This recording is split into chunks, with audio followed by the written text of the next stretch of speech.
at the relationship between philosophy and theology, as explained by St. Thomas Aquinas. And the purpose, we have done a couple of sessions before, and the purpose is not to understand St. Thomas Aquinas' view as such, but through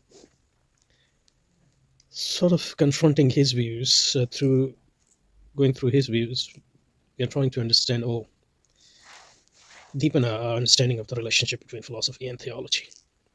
And the relationship between philosophy and theology is sort of a sub species of understanding the nature of reason and the relationship between reason and what lies beyond reason, etc., and the discussion about the limits of reason, etc. So we just go back a bit just to keep the continuity, and I don't actually remember what we did actually last time. So dogmatic theology and philosophy, and we did look at this. I think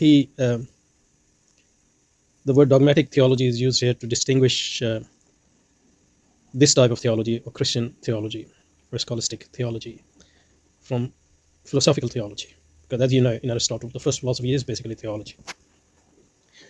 So the relationship between dogmatic theology based on the superiority of revelation, and the philosophy which is based on natural light of reason, unaided reason, or whatever you want to call it. So this is going to be our topic today. Okay. Now the basic distinction seems to be, according to St. Thomas Aquinas, that philosophy and the other human sciences rely simply and solely on the natural light of reason.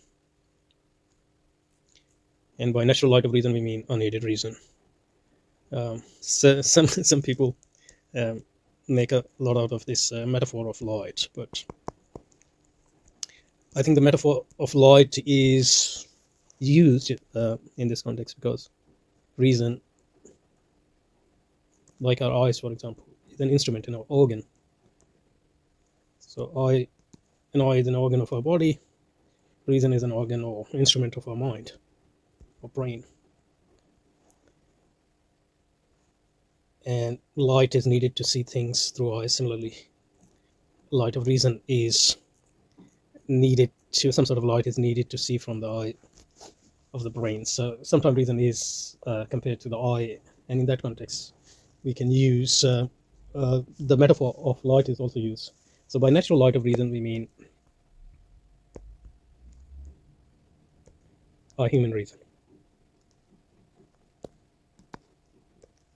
unaided human reason, and that's a source of knowledge for human beings. But that doesn't mean that this unaided human reason is some sort of a property of scientists or philosophers, because human reason, like other thing, is the creation of God, according to Muslims and Christians. So when we say that philosophy and human sciences rely on human reason or natural light of human reason, what they mean is that they don't refer to necessarily any other sources of knowledge, higher sources of knowledge, or at least claim that they don't refer to those sources. So philosophy and other human science rely simply and solely on the natural light of reason. The philosopher uses principles which are known by the human reason. Or he claims that he only uses principles which are known by human reason. Because a lot of principles philosophers and people practicing human sciences use, which are not justified by reason. They're more like axioms, or the givens, or the background assumptions. With God's natural concurrence, of course, but without the supernatural light of faith. What does he mean by I think what he means by supernatural light of faith, obviously this is not St. Thomas Aquinas himself, but this is Father Copleston is rendering St. Thomas Aquinas' views. But I think supernatural light of faith means revelation. That's what I will assume here. That's what makes most sense to me at this point. So that's what philosophy and human scientists are. Philosophers and human scientists. They use human reason, unaided human reason,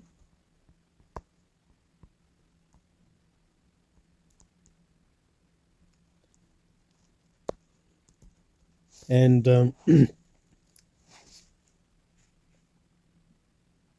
The philosopher use the principles which are known by human reason. Principles, or they claim, because all philosophers and scientists and social scientists use principles which they claim to be based on the requirement of human reason, but many of them are just, educated assumptions. I'm not saying they're baseless assumptions, but they are assumptions nonetheless. If you ask them to justify everything, they would be hard pressed to justify everything. So that's just my aside. But the main difference is that they claim, I would say claim, not to rely on revelation. That's the same St. Thomas Aquinas' view as well. So revelation. Father Copleston uses supernatural faith here, but I think that's what he means, revelation. And revelation, like as we understand it, or as far as I, it's a source of knowledge, like a source of knowledge which is different from human reason. And probably human reason, a lot of assumptions which philosophers say that they are based on human reason, they might be based on their own particular aspiration. So revelation is not something mysterious. It is a source of knowledge, a high source of knowledge regarding knowledge about higher realities or higher aspects of reality. So there's no contradiction with human reason, because human reason has its own. But obviously, philosophers don't, and scientists don't believe that they rely on revelation, because revelation can be from God. It can also be from other sources, other cosmic sources, other than God. But let's leave it there. So what seems like the view is that philosophers and scientists rely on human reason alone. They don't rely on anything beyond human reason, like supernatural faith or revelation or any other sources of knowledge, which are beyond natural sources. Okay, fair enough. Actually, one thing I should mention before we move forward is that a bit of qualification about natural light of reason and contrasting reason with the supernatural light of faith. So it's contrasting natural reason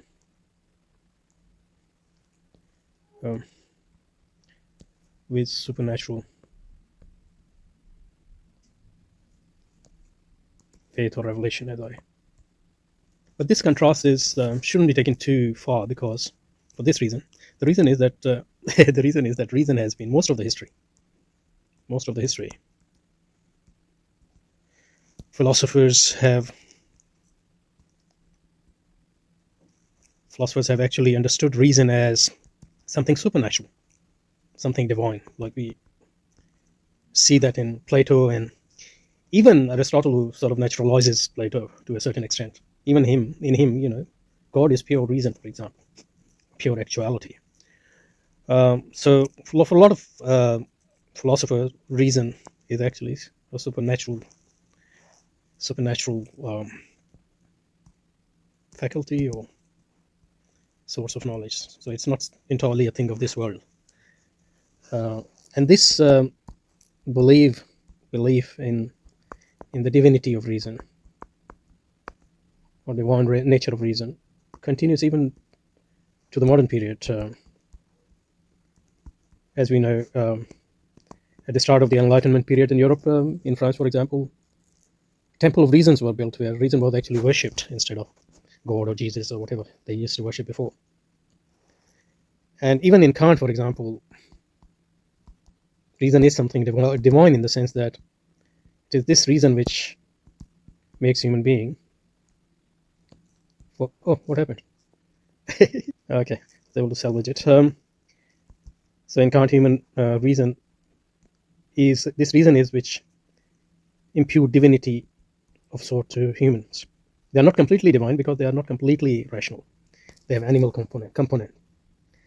But they are co-workers of God, or as Kant says, because of this reason. Because God for Kant is pure reason as well. Or angels are reasons without animality. So that's what kingdom of end is for him. The community of purely rational beings.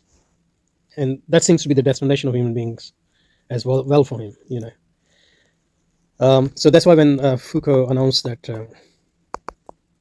and before him, empiricists like him, for example, that reason is the thing of this world, he wasn't taking aim at, imaginary enemies. He was developing a critique of a very long tradition within Western philosophy, even within modernity.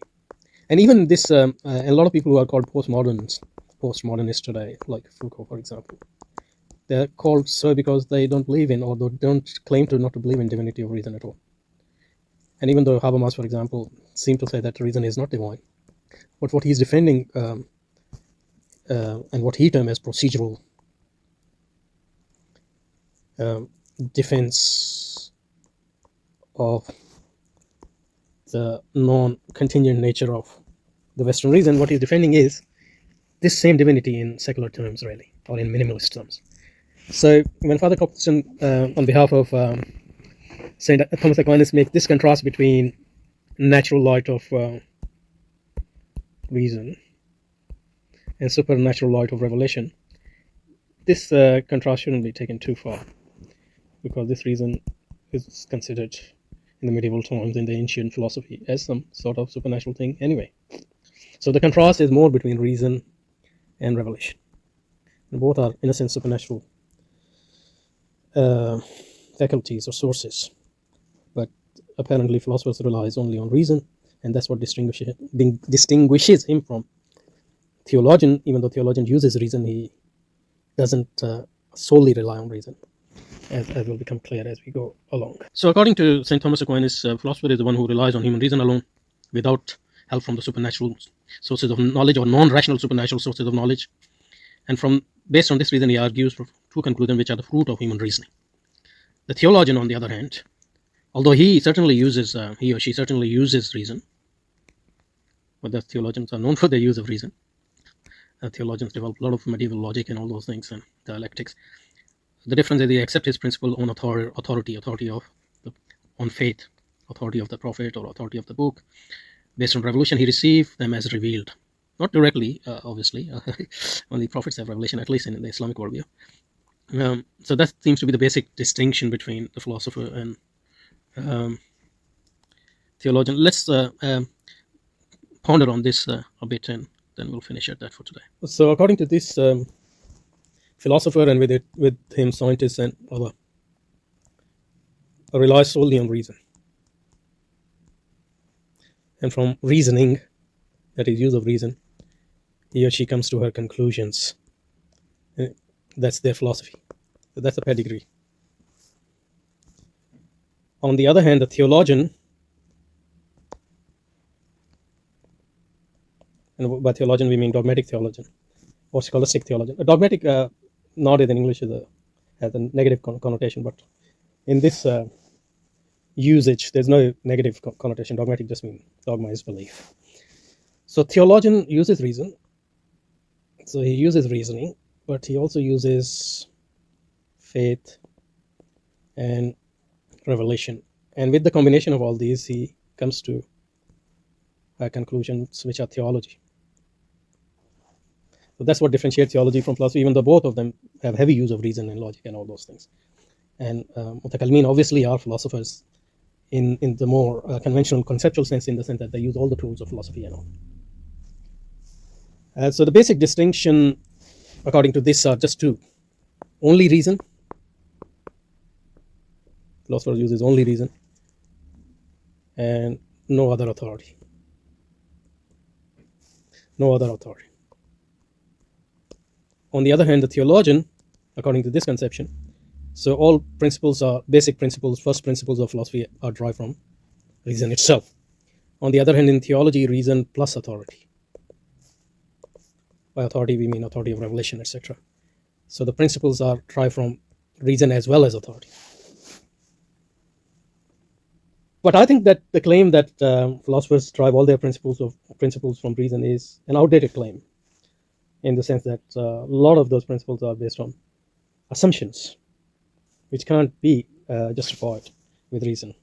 Assumptions and background knowledge, and taking for granted truths and postulates, etc., which can't be justified based on. So they rely on authority too, but it's just that their authority is different.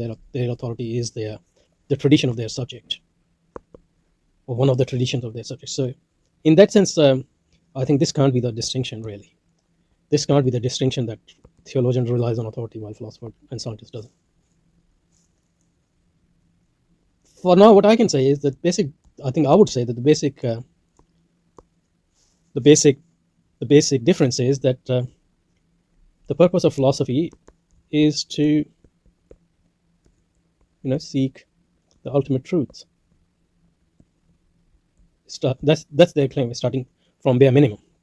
On the other hand, the explicit purpose of this dogmatic theology is to defend the, the ultimate truth which you already have based on your revelation. So it's not that theology relies on authority and philosophy doesn't rely on authority. I don't think that's a good point of departure. I think the difference is that philosophy claim to seek the ultimate truth from bare minimum. On the other hand, the claim of theology is that it has truth based on revelation, and it wants to defend the truth of that revelation based on reason and philosophical and logical and scientific methods and discourse and all that. So that's more, I think, like it. But we might have to change our opinion as we proceed with our reading of this section. But today I think this is a good enough point to stop. And next time, so we did the Theology, although he certainly uses his reason, except his principle of authority on faith, he received them as revealed. So we'll start from here, the introduction of the dialect next time.